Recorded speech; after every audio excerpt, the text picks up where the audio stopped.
Hello, good morning everyone. Good morning Philippines. Good morning UAE. Good morning Saudi Arabia. Everywhere country of the world. Good afternoon, good evening. Let's drink this.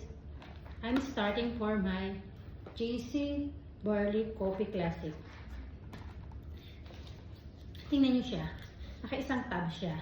So, kung makakatipid kayo dito sa isang tab, dito kasi, pero ito maganda kasi po ito, dala-dala natin anywhere, everywhere sa bag natin. So, this is my morning routine.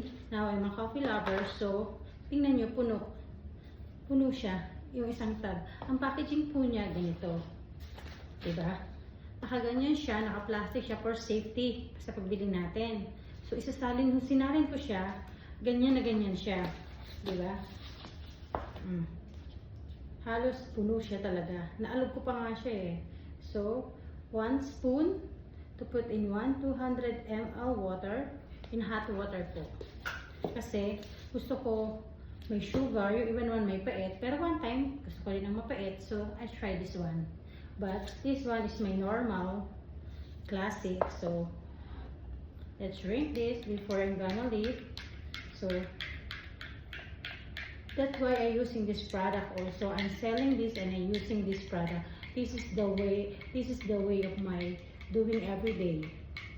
At ito po pala, itong business na ito, nagagamit na natin, nakakapamuhay pa tayo ng healthy lifestyle living. Diba? Yung mga may hilig sa kape, ito na.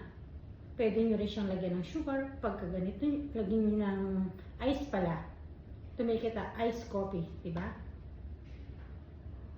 3-in-1 coffee of JC Barley. This is true that before I'm gonna leave, I'm drinking this. So, eto, binuksan ko na. Eto na naman ang gamit ko. Let's try this. Have a nice day. Have a Friday. Good Friday today. Fun Friday. Good luck.